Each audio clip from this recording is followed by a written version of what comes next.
Collecting coins is more than just a hobby. It's a piece of enjoyment. It's an investment opportunity. And it can be pretty thrilling to find certain items.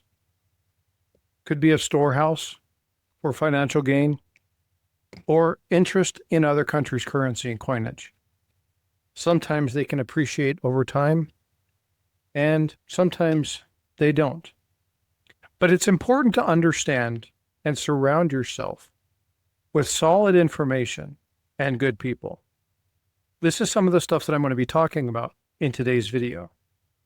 Now, I like old numismatic coins, like this one, the rarities, or like this one, the trade dollar. These are classic American coins, but not just any American coin. Like I said, I've got all sorts of other nations' coins as well. And why do I like this particular hobby? Because every coin has a rich history, and it's linked to something tangible. These are significant periods or events throughout time, and collectors can uncover fascinating stories about the era in which the coin was minted and the situations that were going on during that time frame. From rulers to figures of power. We can talk about things like socioeconomic status of the period, wars, the historical aspect, which enriches a collecting experience. This is why I like numismatics. It can be both education and rewarding. Now, there's an element of this when we're talking about rarities and varieties. When we're looking about things that are pretending to be rare and things that are actually rare. But when we look at these items, one thing's for sure, the rarities, the true rarities, can be extremely beneficial and lucrative when it comes to financial gain. Understanding the various market trends, coin grades, and the historical significance of the coin and the strike. Knowing the minting process, understanding what grades come with certain years and why those grades are so important can really help you make wise choices when it comes to coins. Now, not every coin, like this one, will realize or guarantee a profit. Now, they're cool. Yeah, like it's fun to open these ultra packs and potentially see something that's going on. They're all proof 70. It doesn't really mean anything to me. It's cool to have it just because it's different, it's neat. But most likely this thing will never really retain any kind of value. Whereas the trade dollar will carry much more weight if authentic. You got to worry about authenticity when it comes to the older coins like this as well. You need to understand the potential, but make sure that's not only the compelling reason to start a collection. Do it for the thrill of the hunt and the joy of discovery. The excitement of searching coins is something that you've seen throughout numismatics. There's tons of channels that all they do is they search coins. Roll after roll. Lincoln cents, nickels, quarters, half dollars. All of these things add joy to the actual draw of numismatics. And it doesn't matter if you're scouring online auctions or if you're looking at coin shops, if you're going to coin shows, the hunt can be filled with fascination. And if you do it enough, you might be able to find some really cool items. Like this one right here. This is a 1943 steel set that has an amazing clash that was found by copper coins.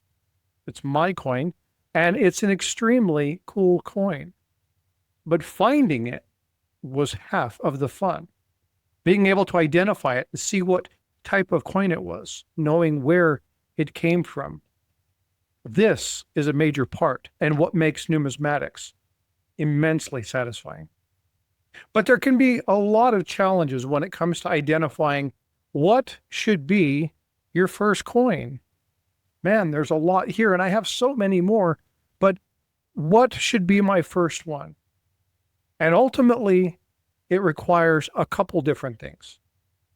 Number one, you can buy these really nice, beautiful relief items that are 3 times the normal price of silver.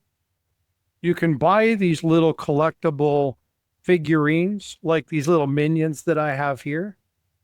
Don't get me wrong. Those are pretty cool. I like those. You can overpay for stuff like this, which is a 1/20th ounce of gold. And although this coin right here will set you back $100, if you were trying to put this in the scope of an entire ounce, you're going to be paying over $1,800 more for the same ounce of gold. So you need to understand what your goals are. The same thing happens here within the silver.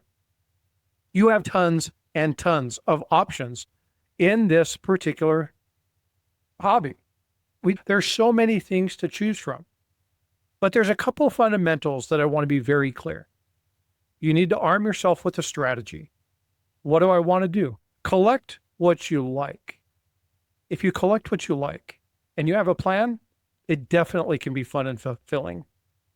The other thing is, if you're going to do numismatics, put away the stacking, put away the collectible items, and let's pull into the world of numismatics. There's a couple of things you really want to understand. You're going to want to understand what's real and what's not. You're going to be able to do this by understanding things like the minting process. You're going to be looking at the dates and having something like a red book. Now, this one's a couple years old, but you can still pull out information from it and find things like mintages or the runs of the year and how long they were in play. It's important when you're looking at things like the trade dollar, because they're so expensive, that their likelihood is very high that you could run across counterfeits. And you can look for coins like this. This is a really nice coin, AU details. However, when you look at the back, there's some special things about this coin that turn this $150 coin into a $400 coin. Understanding varieties and errors. Understanding those things come with time. But in order to identify them, you have to look at coins. The other thing that's extremely important is understanding the grade. And when I mean understanding the grade, I'm not saying that you have to be a grade. I'm saying you just need to understand terms like, what's mint state? What is proof? What do they mean by luster? And what does luster look like? What do they refer to when they're talking about the quality of the strike affecting the overall grade to a specific coin? Aren't all coins graded every year exactly the same? Now, the answer is no. Some years, the dies were horrible. And so it's really nice to get something in 65. Whereas in other coins, it's very common to have things in MS68. Understanding how the commonality of the coin or the rarity of the coin can affect its value. But being informed by having information at your stand. Understanding the information that's there. Understanding this historical significance. Doing a little bit of research and surrounding yourself with a good bunch of people is extremely important. Now, the next thing that I'm going to tell you is probably the most important thing of all, and that is set a budget. Don't buy outside of your means. Setting a budget is the most essential thing to provide a cushion against overspending and getting yourself into hot water. Never, ever go into debt for a collectible coin, even if you mean to turn it over for a profit. That's where problems come in. So budget and stay within your budget. Understand that affordable coins can still be valuable. Don't go crazy. That's important. So where do you find these coins? You can find the coins in a ton of different places. Now, I have a bunch here, and many of these coins have come from all sorts of places. Coin channels, auctions, trades with friends. I've gone to coin shops. I've communicated with my neighbors. I find coins everywhere. I find them in my pocket change. But I'm going to go to a reputable dealer, or I'm going to be going to places that I know have people that are full of integrity. You can also do nice auctions for really high-end coins, like Heritage Auction. Heritage Auction has an amazing storehouse. Stacks and Bowers is another. Now, there are other high-end collectible auctions. And when you do, understand there's going to be a premium to buy there. But you really are worried about making sure that what you get is authentic. That leads me to the next one. Local coin shops and dealers are not coin experts. They know a lot about coins. They do, but not every one of them is graded the same. Not every one of them is reviewed the same. And not every coin shop owner has the time to look at every coin. But looking at a coin shop, remember, they have overhead. They have to be profitable. So sometimes you can get good deals. Building a relationship will help you secure those. But again, remember, they're a business. Coin shows and events. You can find really good deals at coin shows and events. They're excellent places to find things like rare coins and network with other collectors. Now, with other collectors, it's important to understand who they are and their level of magnanimity, their level of integrity, their level of truth, because you need to surround yourself and encompass yourself with people who will do right even when nobody's looking at you. You need to attend these events in understanding that you're going to run against people who are only out there to get your money. So it's important that you find those people that you can trust. Now, I'm not asking you to trust me. I'm asking you to make up your mind, look at the information, compare my channel to others. And if it's something that you see that I'm actually trying to be honest with you, not lying to you about the age of your coin or how much money it's worth. I'm not trying to tell you your coin is worthless, but I'll give you $100 for it. And then you later see it on eBay for $1,000. I'm not looking to do that. What I am looking to do is to give you the best possible information. And if that's something that you find worthy, if you find trust and integrity in my channel, then subscribe, hit the notification bell, and watch some of the videos. Ask questions, send me an email, and let me help you in your journey. The next thing that's very important when you're looking at your collection or starting it is making sure you take care of it. So you need to understand things like proper storage and the handling of your coins. You need to make sure you have cool, dry places. Make sure you have protective holders.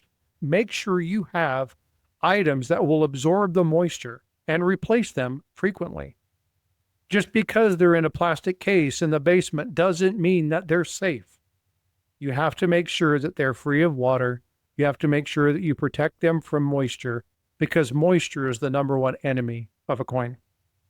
Make sure you get the proper books. We'll talk about this. I have videos where we talk about storing your coins. Make sure you get acid-free books, and you're going to do that by finding something that is archival quality or museum quality. Those are allowed for long-term storage of your coins. Never clean your coins. I don't care if you want it to look good. Never clean your coins. It's extremely risky and will absolutely reduce their value. If you see something wrong with a coin, consult an expert before making any decision to clean it. It doesn't matter if you don't think it's valuable. There might be something about the coin you just don't understand, and you could inadvertently take a coin that's worth $1,000 and make it a coin that's worth $50. Learn about authentication and grading. This is extremely important. This is why you need to collect a network. Not just the coin, not just the silver, not just the gold, not just the precious metals. Build a network of trusted people, because that's how you're going to grow. This is where you're going to get additional information. And join a coin community like mine where you can ask questions of like-minded individuals and surround yourself with people to enjoy and enhance the collecting experience. Remember, setting your goals, setting your theme, understanding what you're trying to do is extremely important. I highly recommend doing something like a typeset book. It's a really good way to get a large number of coins from a wide variety. And once you fill it, you can upgrade them. You can put common date coins in there, or you can put rarities, varieties, errors, and key dates. It's completely up to you how you build it, but a typeset book is a great way to start on this collection hobby. Make sure you join clubs. Again, connect with a community and do things like explore the topic. Look into numismatics, maybe take a class on coin grading or maybe history. Pop into streams, ask a lot of questions. But first and foremost, this is a hobby. Have fun. Ladies and gentlemen, this is Frostbyte. I've given you just a 101, a quick overview of some of the items. Talked about a couple different coins, stacking, collecting, silver, and gold. Maybe some pours, and some really nice collectible fine art. Remember that if you're doing this to offset inflation and you're trying to put a hedge against your financial wealth, stacking simple is always king. But in the world of collecting, collect what you like, but understand that just because you paid a big premium for it doesn't mean that's what the coin's worth. See, that's what the coin's worth to you, but doesn't necessarily mean that's its value. All right, ladies and gentlemen, if you ever have any questions, you can always ask them in this chat. Tag a friend, send it to him. Make sure you subscribe if you enjoyed this. And come back to my live streams Saturday and Sunday. Watch the videos and check out the shorts. All right, folks, love you. Be well, be blessed. And you know what? I will see you in the streams. Take care.